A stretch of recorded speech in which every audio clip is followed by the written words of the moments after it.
Hi guys, and in this video I'm going to talk about NatWest and what is going on in the banking sector right now. So as you can see folks, if we go to the top of Google, so this chap Nigel Farage is a bit of a right-wing politician in the UK, and he's been denied a banking type account with Coutts, which is a private bank owned by NatWest.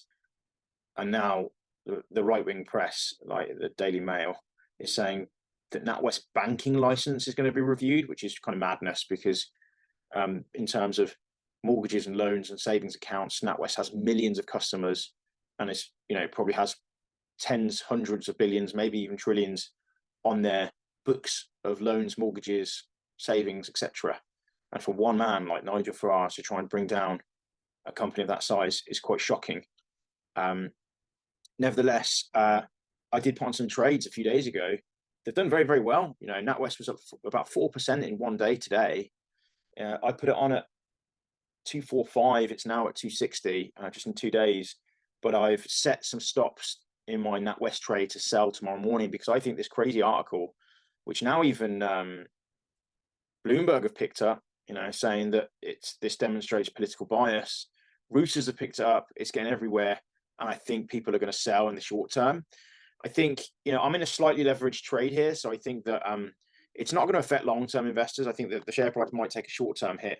But, the results are out next week and they're expected to be really good. So I don't think it's going to materially impact the long-term business. But I'd be surprised if the share price didn't fall Thursday the 20th and Friday the 21st. And then maybe rebound next week and we might get back into the NatWest trade. Otherwise, we've also got trades on Barclays and Lloyd's, and they've also done very, very well.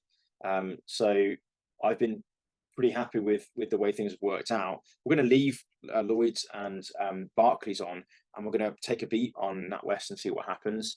But I just thought I'd give you guys that heads up, full transparency on what I'm doing, and just highlighting how I think it's a little bit strange, if it were me and I were blocked and I went to the press, nobody would give a shit.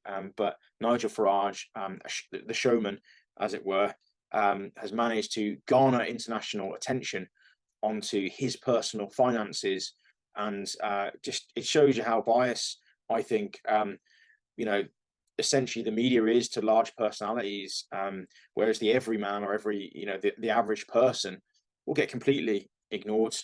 I'm having some similar troubles with Vodafone.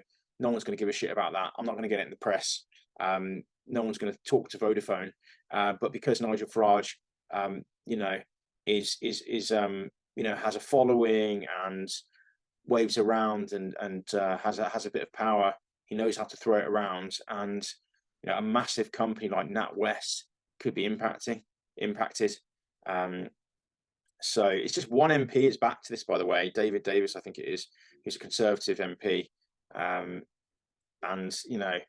I don't know if it's going to really impact it in the business world. Everybody knows the banks are going to do very well in the next couple of years. Or that's the way it seems. So I don't know if Nigel Farage can stop that. But nevertheless, I've decided to cut the trade short on NatWest, keep you going with Barclays and Lloyd's and see how we go. Guys, I make videos about trading, investing, property, startups, the whole mix. I've had years of experience doing all of these.